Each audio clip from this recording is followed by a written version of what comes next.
And John Fury, a Republican strategist and Political Storm contributor, and Danielle McLaughlin, a liberal commentator. Good to see you both. Thank you so much for joining the conversation. John, kick it off with you. Donald Trump has a town hall style event, similar to the format that we will see Sunday night for the debate. Is this enough to prepare him for Sunday? What do you think he needs to do going into debate number 2? Well, I'm glad that he's doing this practice because he needs the practice. He's already set his low expectations in the first debate, which I thought was not one of his best performances. I would like to see some more preparation for Donald Trump because he didn't really have 90 minutes of material in that first debate. He needs to get beyond the first soundbite and the second and third soundbite, and he also needs to stay on offense in this first town hall meeting with Hillary Clinton. He also needs to connect with voters. I'm going to look forward to seeing how he does. There's a lot of pressure on this debate. Yeah, Danielle, there's obviously a lot of pressure on both sides here. The email and the Clinton Foundation did not come up during the last debate. Do you expect it to come out this Sunday night? Do you expect that she's preparing to answer questions in that regard? The answer is yes, Maria, and yes. There's no question that even if the moderator or an audience member doesn't bring it up, that Donald Trump will. I think he has to be careful, though, because if it doesn't come naturally from one of the people in the audience, he has to be careful about how he brings it up, because I think this is an intimate scenario.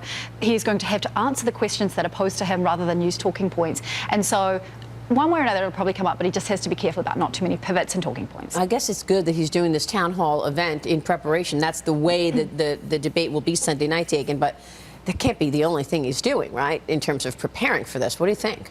No, he's definitely doing a lot more preparation. And it's kind of, and according to some of the reports out there, it is kind of acknowledged privately that, you know, he needs to improve upon his first debate performance. Karl Rove has a great op-ed in the Wall Street Journal today about how it's so critical for Trump to win this debate and win it outright to re-energize his supporters and re-energize conservatives who might be on the fence for him, because the Democrats go into this election with such an advantage in terms of their ground game and get out the vote campaign. Yeah. And Karl references, which is really interesting, that before the 2012 election, the day before the election, President Obama was only beating Mitt Romney by 7/10 of 1%. Wow. But then he comes out and wins the popular vote by almost 4%. Yeah. But that's the ground game, and that's what he's got to focus on. I feel, though, like anecdotally, when I speak to people, a lot of people don't want to admit that they're voting for Trump, but as you speak with them, they're more and more saying we want change and rejecting the kind of dynasty situation that perhaps Clinton is suggesting, another Clinton in the White House. What do you think, Peter? I think there's a powerful latency in what you say, and what I really hope he does in terms of preparation is watch the Mike Pence debate. It's really a guidebook on how to avoid distraction, the ad hominem attacks, stick with policy, stick to your talking points, don't be distracted or lured. I thought that was Mike Pence's greatest gift. He didn't put pressure on Donald so much as gave him a gift of how to carry on. Yeah, Lee Carter, what are your polls telling you? Well, I think Mike Pence had an amazing night, and I think what that's doing, I mean, a lot of people are saying it's not going to do anything in the polls. I think it will, because I think it's given people a reason not to doubt Donald Trump and say, you know what, maybe there is something reasonable here, and I'm willing to take the risk. Because, again, as you say, I think this is a vote on a movement, not necessarily on a man. People aren't necessarily choosing Donald Trump. They're choosing change. They're choosing a new day. They're saying government is broken, and I want something to work for me. So he needs to, you know, there's two Donald Trumps. There's the one that's reacting and then the one that's acting. He needs to come out as the one that's acting, the one that is talking about change, the one that is talking about the economy and jobs. He's got the art of the pivot. He can answer the topic and then get on to what he wants to talk about without getting sucked in. And he's got to know that her whole strategy is to bait him. Right. And he keeps falling for the bait. He keeps falling for the bait. John, how important is it for Donald Trump to be declared the winner of the second debate? I mean, if he loses this next debate, that's going to be a big deal. Well, the first debate was such a disaster. He has to win this debate. I think that's exactly right. And I also think he needs to connect viscerally with the voters in the room, because if he does that, he can connect with voters outside the room. And the fact is that people do want change. If Trump can say he is the agent of change and he's not a product of Washington, Hillary Clinton's going to talk in Washington speak. We already know that. She does that all the time. If Trump can talk in the plain language of everyday people and understand their fears and hopes and expectations for this country, he can win this debate. And I think he will if he connects viscerally with the voters. Yeah, that's true. What do you think, Danielle, Hillary Clinton is preparing most for right now?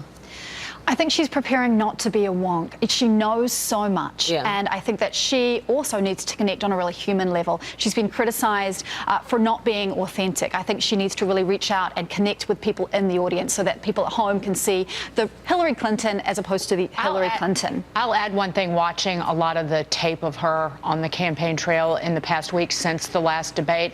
This is a new HRC. This is not, it might be actually the HRC that people close to her know, but there is a level of energy, and she's very comfortable now. She is. Right. And you see a kind of a range of seriousness to kind of almost giddiness from her.